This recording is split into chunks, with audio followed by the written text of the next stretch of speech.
1300 hours Pakistan Standard Time. Assalamu alaikum. This is Radio Pakistan. The news read by Asma Hafiz.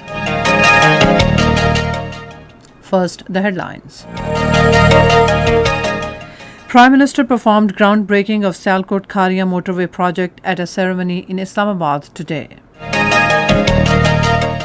Veteran Hurriyat leader and icon of Kashmir freedom movement, Sayyid Ali Gilani, was laid to rest amid tight military siege at Haidarpura in Srinagar today.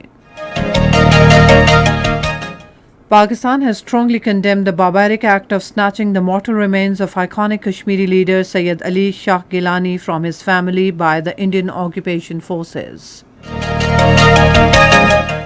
Foreign Minister has underlined the need for sustained engagement by international community as shared responsibility to help Afghanistan on its path to peace, stability and prosperity. And now the news in detail. Prime Minister Imran Khan performed the groundbreaking of 69-kilometer-long Sialkot Kharia motorway project in Islamabad today.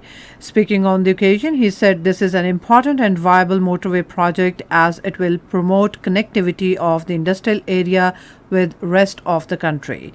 The Prime Minister said it is important to incentivize the industrial sector for wealth creation, which will help retiring the country's debt.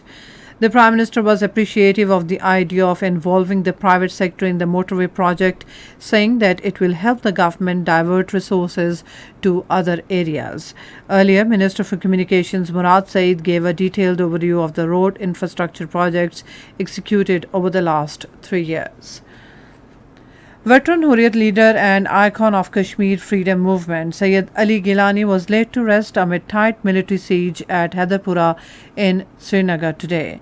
The Indian occupation authorities had put strict restrictions on the movement of the people and the whole area was cordoned off.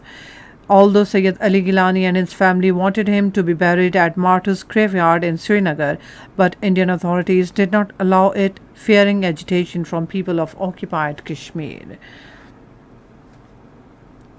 Pakistan has strongly condemned the barbaric act of snatching the mortal remains of the iconic Kashmiri leader Sayyid Ali Gilani from his family by the Indian occupation forces.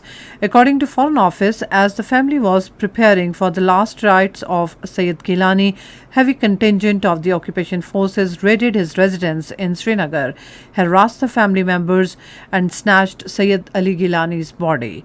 Foreign Office spokesperson Asim Iftikhar said the government of India is so afraid of Sayyid Gilani that it resorted to this inhuman act even after his passing away.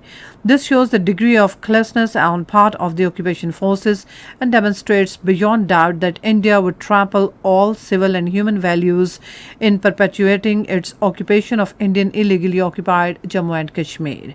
The Foreign Office spokesperson urged the international community to take serious note of this unprecedented and egregious situation in the Indian illegally occupied Jammu and Kashmir and hold India to account for its breaches of the international human rights and humanitarian laws. The Azad Jammu and Kashmir government has announced 3-day mourning across the state on the demise of Chairman Hurriyat Conference Sayyid Ali Gilani.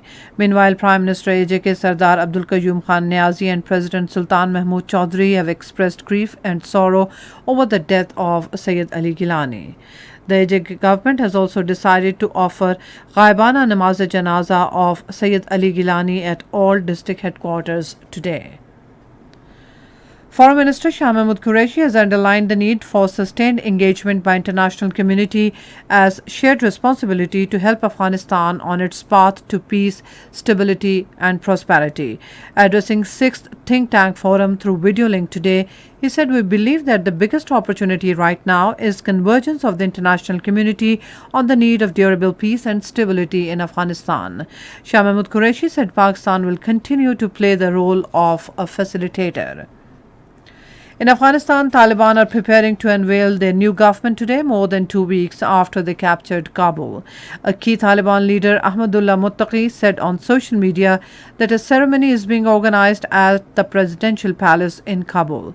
He said Taliban's supreme leader, Habatullah Akhundzada, is expected to have top authority in the country, and president or prime minister will run the country under his authority.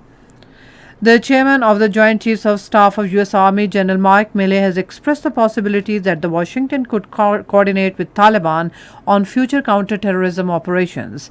He was addressing a news conference along with Defense Secretary Lloyd Austin in Washington.